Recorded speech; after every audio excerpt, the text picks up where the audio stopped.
Public safety અધિનિયમ 2022થી સમગ્ર ગુજરાત રાજ્યમાં અમલમાં છે. એમાં ખાસ કરીને તમામ મહાનગરપાલિકા વિસ્તારમાં આ પબ્લિક સેફટી એક્ટનું ઇમ્પ્લિમેન્ટેશન સારી રીતે થાય એ અનુસંધાને અમદાવાદ શહેર ક્રાઇમ બ્રાન્ચ દ્વારા સીસીટીવી પબ્લિક સેફટી પ્રોજેક્ટ ચાલુ કરવામાં આવ્યો.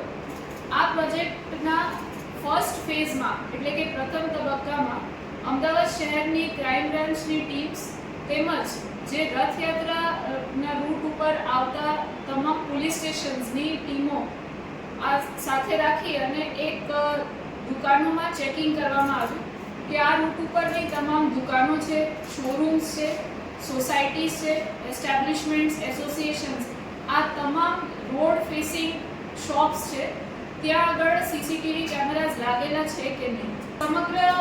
ફર્સ્ટ એક્સરસાઇઝ દરમિયાન પહેલા અને હવેના ફિગર્સ જો આપણે શેર કરીએ તો અમદાવાદ શહેર પોલીસે તમામ દુકાનદારો અને શોપ ઓનર્સ છે, બીજા એસોસિએશન્સના માલિકો છે, એ લોકો સાથે વાતચીત કરી અને એમને અવેરનેસ આપવામાં આવી આ કાયદા માટે અને અનુરોધ અને અપીલ કરવામાં આવી કે આપને 1 જૂન સુધીમાં આપની શોપ ઉપર જો સીસીટીવી કેમેરાસ લાગેલા નથી અને આપની દુકાન જો આ ભગવાન જગન્નાથજીની આગામી રથયાત્રાના રૂટ ઉપર આવે છે તો આ પ્રોજેક્ટના પહેલા તબક્કામાં બહુ જરૂરી છે કે આપની દુકાનમાં સીસીટીવી કેમેરા એ રીતે લાગેલા હોય કે દુકાનનો અંદરનો ભાગ તો કવર થાય જ, પણ વધુ ઇમ્પોર્ટન્ટ એ છે કે દુકાનનો જે રોડ સાઈડનો વ્યૂ છે એ તરફનું એંગલવાળું કેમેરા પણ લગાવવામાં આવે એ બાબતેની અવેરનેસ દુકાનદારોને આપવામાં આવી. ગુજરાત પબ્લિક સેફટી એક્ટ ના જે રૂલ્સ છે એના મુજબ જે સીસીટીવી કેમેરા હોય એનું મિનિમમ 30 દિવસનું સ્ટોરેજ હોવું જોઈએ. આ ઉપરાંત inside as well as outside view એટલે કે અંદરનો વ્યૂ અને બહારના રસ્તાનો વ્યૂ છે એ કેપ્ચર થવો જોઈએ. 24/7 એટલે રાતે તેમજ દિવસના ભાગે સીસીટીવી કેમેરાસ ચાલુ રહેવા જોઈએ. તો આ નિયમોથી અમે તમામ શોપકીપર્સને અવેર કરાવ્યા છે. ક્રાઇમ બ્રાન્ચની ટીમો તેમજ સ્થાનિક પોલીસ સ્ટેશનની ટીમોની મદદથી આ તમામ પોલીસ સ્ટેશનના પહેલા તબક્કામાં રથયાત્રાના રૂટને ચેક કરવામાં આવ્યા. તો પહેલાની પરિસ્થિતિ અને આ એક્સરસાઇઝ ચાલુ કર્યા પછી હાલ સુધીમાં આ પ્રોજેક્ટ ઇમ્પ્લિમેન્ટેશન પછી જો આંકડા શેર કરવામાં આવે તો અગાઉ કુલ 177 જેટલા કેમેરાઝ આ રૂટ ઉપર લાગેલા હતા અને જેમાંથી 61 કેમેરાઝ એટલે કે 61 કેમેરાઝ જે છે આ કેમેરાઝ કંટ્રોલ કેમેરાઝ હતા અને બાકીના છે 116 જેટલા કેમેરાઝ પ્રાઇવેટ હતા. અમે અને શોપકીપર્સ એસોસિએશન્સના માલિકો અને જાહેર જનતાને જનભાગીદારીથી પોલીસને સામે ચાલીને સાથ સહકાર આપીને આપની શોપ્સ ઉપર કેમેરાઝ લગાવવા માટે અનુરોધ કર્યા પછી 348 એટલે 348 જેટલા નવા કેમેરાઝ આ ભગવાન જગન્નાથજીની રથયાત્રા જે અમદાવાદ શહેરમાંથી પસાર થવાની છે એના રૂટ ઉપર નવા કેમેરાઝ લાગી ગયેલા છે. એટલે આમ જોવા જઈએ તો બધા કેમેરાઝ એડ કરીએ તો 525 કેમેરાઝ હાલ સુધી આજની તારીખ સુધી લગાવવામાં આવ્યા છે.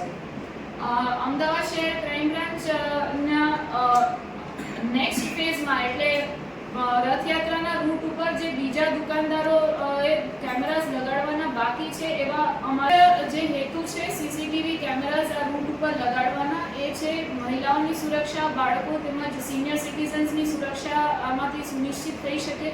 કોઈ પણ બનાવ બને ખાસ કરીને જેમાં મોટા ટોળા હોય તો કોણ નિર્દોષ છે, કોના વિરુદ્ધ એક્શન લેવાની છે, કોના વિરુદ્ધ કાર્યવાહી કરવાની છે એ ફૂટેજ આધારે પોલીસને ગુના ડિટેક્ટ કરવા માટે તેમજ ગુનો ના બને એ માટે તમામ કવાયત કરવા માટે આ સીસીટીવી કેમેરાઝની ફૂટેજ ખૂબ જ ઉપયોગી થઈ શકે છે. જાહેર મિલકત તેમજ પ્રાઇવેટ મિલકત છે એની સુરક્ષા માટે પણ આ સીસીટીવી કેમેરાઝ ખૂબ જ ઉપયોગી થાય એ હેતુથી જે આ સીસીટીવી પબ્લિક સેફટી પ્રોજેક્ટ છે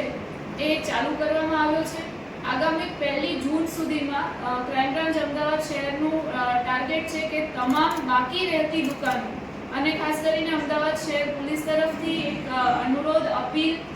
જનતાને કરવામાં આવે છે કે જો આપની દુકાનો પર જો આ પ્રાઇવેટ સીસીટીવી કેમેરા સિસ્ટમ છે એ હજી સુધી નથી લગાવેલી, અને જો દુકાન રથયાત્રાના રૂટ ઉપર આવે છે તો આ 1 જૂન સુધીમાં સામે ચાલીને આપ લગાવશો. આ સિવાય જો નેક્સ્ટ ફેઝના ચેકિંગમાં ધ્યાન ઉપર આવશે તો આ કાયદા અનુસંધાને દંડની જોગવાઈ પણ છે. એટલે આ જો આ બધી જોગવાઈથી અગર બનતું હોય તો શોપકીપર્સને અનુરોધ છે કે આપના પ્રિમાઇસીસ ઉપર સીસીટીવી કેમેરા અવશ્ય લાગે. આ જે ફર્સ્ટ ફેઝ છે, પ્રથમ તબક્કો સીસીટીવી પ્રોજેક્ટનો, એ પૂરો થયા પછી તમામ અમદાવાદ શહેરના તમામ ઝોન્સ અને તમામ પોલીસ સ્ટેશન વિસ્તારોની તમામ દુકાનો, એસ્ટેબ્લિશમેન્ટ, શોરૂમ્સ, દુકાન નાની હોય કે મોટી હોય, તેમજ જો રસ્તા ઉપર કોઈ પણ સોસાયટીનો ગેટ પડે છે અને જો 1000 લોકો જેટલો ફૂટફોલ એ એરિયામાં રહે છે તો આ સોસાયટીઓના